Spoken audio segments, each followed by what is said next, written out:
Almost everyone I've come into contact with has a pejorative stance on Zuckerberg's incoming metaverse. Spend your entire life, from the time you're a little kid, interacting with screens. What if those screens are getting increasingly sophisticated so that they are interacting with you in ways that humans would? What if you get to be whatever, like, we're a society, we were just talking about this, where you get to be whatever you want to be? What if there's a world where you actually can be and everybody sees you the way you want to be seen? Would you rather live there where you're like rich and good looking and everybody likes you? Or would you rather live in the real world where you're disconnected from all of that and you end up with like Ready Player One world? I think this is understandable, as the birth of this new world is coming from a person no one trusts. A person whose humanity so rarely, if ever, can be seen through his blank, expressionless face. Houston, please call station for a voice check. All right, station, this is Mark Zuckerberg at Facebook. Can you hear me okay? Hey, Mark, we read you loud and clear. It's a pleasure to talk with you today. It's difficult to pinpoint exactly what Zuckerberg does or doesn't do that makes one feel so strange when observing his apparent inability to just be normal.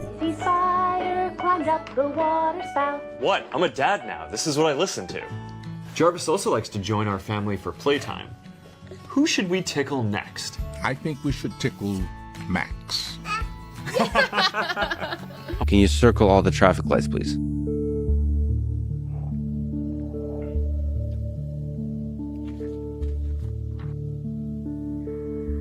Strangeness aside, when it comes to the metaverse, which will be explained a bit later, it seems the very idea of a hyper-realistic virtual world makes people uncomfortable. This is a crazy idea, that you're going to give your life to some sort of augmented or virtual reality world that's created by a guy who's involved in this company whose algorithms are sowing the seeds of distrust and hate all through. But now we're going to fucking let him take over what you see and feel. Metaverse. This is, you know, I used to always, see the Jetsons and hear conspiracy theorists talk about a lot of different stuff, but I'm really starting to get concerned on what direction are we really going.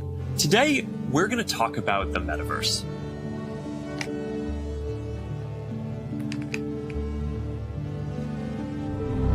Starting with the most important experience of all, Sweet Baby Ray's. Why is everyone so instinctively negative and pessimistic toward the metaverse? These social platforms, all of the negative things that we see through technology are inevitable creations. They were going to happen regardless, whether if it was Mark Zuckerberg or somebody else from across the world, it was going to get created.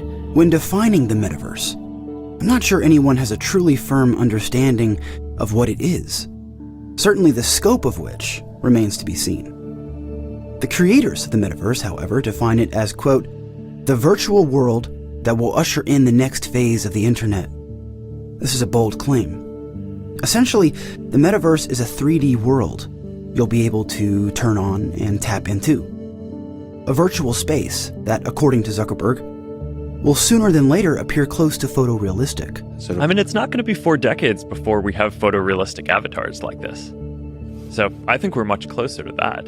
The thing that's different about virtual and hopefully augmented reality compared to all other forms of digital platforms before is this feeling of presence, right? The feeling that you're that you're in an experience and that you're there with other people or in another place.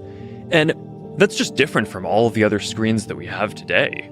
According to Medium, eventually we'll be connected to the metaverse all the time, extending our senses of sight, sound, and touch, blending digital items into the physical world, or popping into fully immersive 3D environments whenever we want.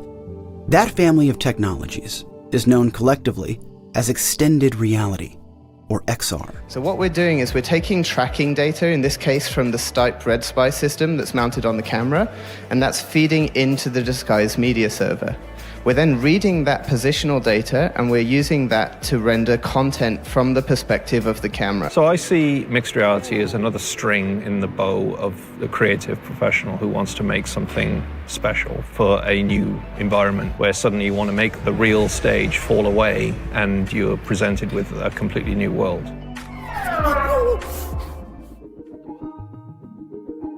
But I'm here to argue that our universal fears of the metaverse are largely misguided, stemming from a hyperbolic imagination of what these so-called virtual realities will ultimately become for us.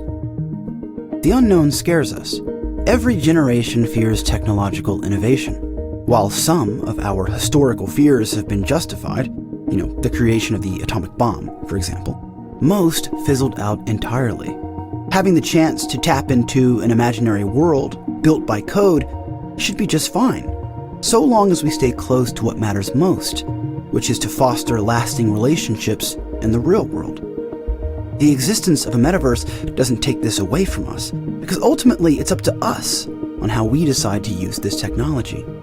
Furthermore, the idea that in our lifetimes we'll be existing in photorealistic separate worlds, with all real life being augmented by goggles or contact lenses, is almost certainly not the case. I don't know if I necessarily buy into this metaverse stuff, although people talk to me a lot about it. It's Web3, like, sure, you can put a TV on your nose. Yeah. I'm not sure that makes you in the metaverse, it's like weird, when I grew up, it was like, don't sit too close to TV, it's going to ruin your eyesight. Right. And now I got TV is literally right here. I'm like, what? So I guess what I'm getting at is, exactly what could go wrong, the negative implications, the kind of dystopian implications that some are drawing out. I think Jack Dorsey was really critical of the whole metaverse idea.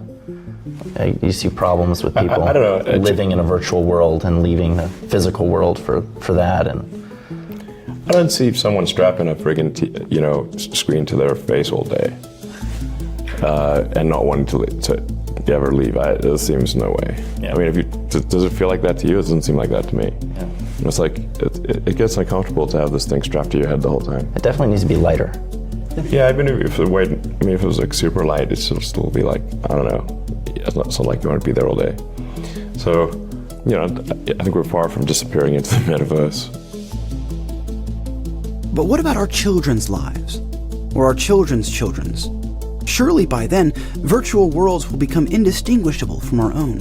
And by then, many of our deepest concerns regarding the addictive and destructive potential of these technologies will create an unbelievably chaotic world for generations to come. These problems will almost certainly exist in the same vein as all current addictions exist today. If you're worried about bringing up a child because of the metaverse, you should also be worried about the possibility they could be an addict, or a shopaholic, or get their hearts broken, or be born into a world that's full of pollution and disease. Simply include the metaverse and augmented reality among the pantheon of existing addictions and afflictions, and you'll have some idea of how most people are going to interact with the technology. It's just like all activities, which can become destructive. Most will enjoy them responsibly, while others cannot. Something tells me that our culture is so reflexively doom and gloom that any novel technological invention at all will seem terrifying and dystopian to us. And it's this newfound collective instinctual pessimism that interests me much more than anything Zuckerberg is cooking up. After all, how much responsibility do we place onto ourselves as consumers of these products? The way things sound now, it seems we absolve ourselves completely of all moral responsibility and place ourselves at the mercy of big tech, like a doomer's self-fulfilling prophecy. We feel we deserve to be addicted to empty consumerism because deep down we've convinced ourselves that we're unable to avoid it.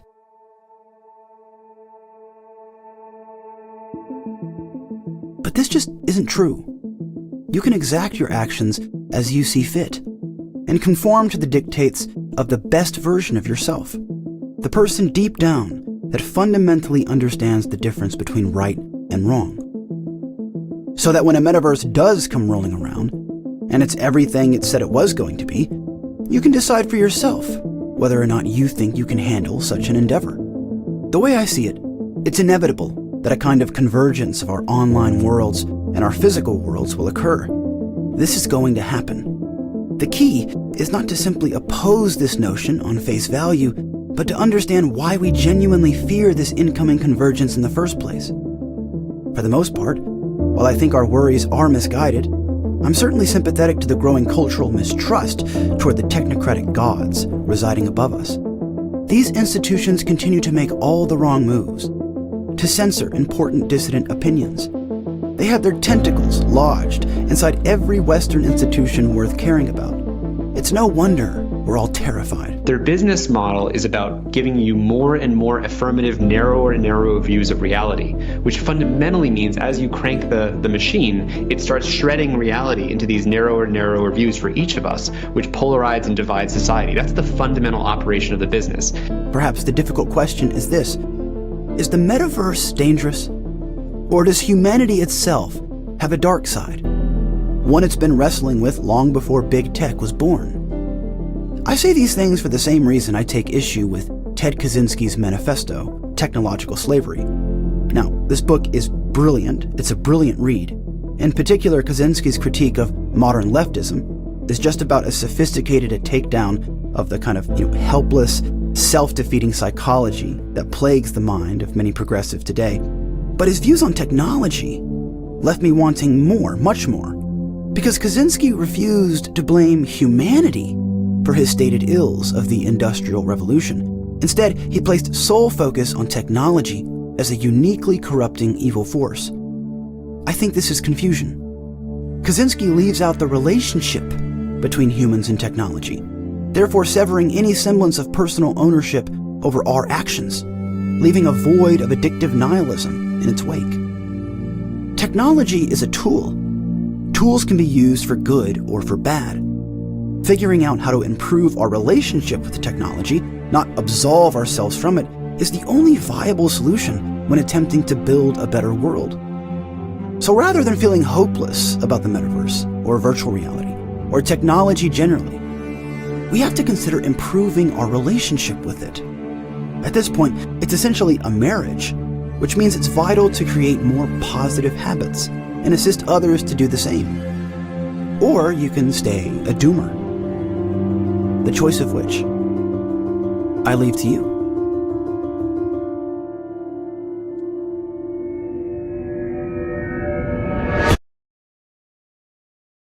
If this video was useful to you, please consider supporting them at my Subscribe Star or my Patreon. Thank you, and see you soon.